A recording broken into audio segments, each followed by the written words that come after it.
అమ్మో వారినైనా ఏం సినిమారా ఇది. ఇందాకే మన నితిన్ గారు నటించిన తమ్ముడు అనే మూవీ చూసిన. మూవీ బేసిక్ ప్లాట్ వచ్చేసి ఇది ఒక brother and sister movie. Sister కి ఒక ప్రాబ్లం వస్తుంది, బ్రదర్ మరి ఆ ప్రాబ్లమ్ ని సాల్వ్ చేశాడా లేదా, వీళ్ళిద్దరి మధ్యలో ఊరు ఎట్లా ఇన్వాల్వ్ అయింది, ఆ ఊరికి రావాలన్నా పోవాలన్నా ఒకటే దారంట, ఆ ఊర్లో ఏం జరుగుతుంది అనేదే మీరు థియేటర్స్ లో చూస్తారు. ఫస్ట్ పాజిటివ్ వచ్చేసి ఆబ్వియస్లీ నితిన్ గారు అయితే యాక్షన్ ఎపిసోడ్స్ లో మాత్రం ఇరగదీసిండని చెప్పొచ్చు. నెక్స్ట్ పాజిటివ్ వచ్చేసి హీరోకి సిస్టర్ గా నటించిన లయ గారు, సో ఆమెకి ఇచ్చిన రోల్ లో మాత్రము జస్టిఫికేషన్ చేసిండ్రనే చెప్పాలి. థర్డ్ పాజిటివ్ వచ్చేసి సినిమాటోగ్రఫీ వాస్ టూ గుడ్ అని చెప్పొచ్చు. ఎందుకంటే అడవిలలో కొన్ని షార్ట్స్ ఉంటాయి అనమాట, ఫైటింగ్ ఎపిసోడ్స్ గూస్ బంప్స్ వస్తాయి. ప్రొడక్షన్ వాల్యూస్ చాలా రిచ్ గా అనిపించినాయి. మిగతా కో యాక్టర్ పర్ఫార్మెన్స్ కి వచ్చేసినట్లయితే వాళ్ళకి ఇచ్చిన రోల్ లో మాత్రం బాగానే పర్ఫార్మెన్స్ చేశారు. నెగటివ్స్ గురించి మాట్లాడుకున్నట్లయితే ఒకటి అనిపించింది ఏంటంటే, ఒక సినిమా చూస్తున్నప్పుడు ఒక జోనర్ అని చెప్తాము, ఈ సినిమా చూసినప్పుడు మాత్రం మల్టిపుల్ జోనర్స్ అయితే టచ్ అవ్వడం జరిగింది.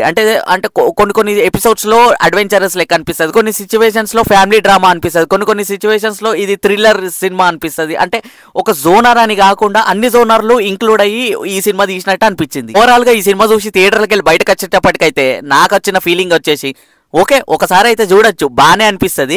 మల్టిపుల్ జోనర్స్ అంటే పర్టికులర్ ఈ సినిమా చూస్తున్నామని కాకుండా మైండ్ లో ఏం పెట్టుకోకుండా డైరెక్ట్ థియేటర్లకు వెళ్ళిపోయి సినిమా చూస్తే మాత్రం నచ్చుతుంది. ఈ వీకెండ్ కి ఈ మూవీ చూసి ఎంజాయ్ చేయండి.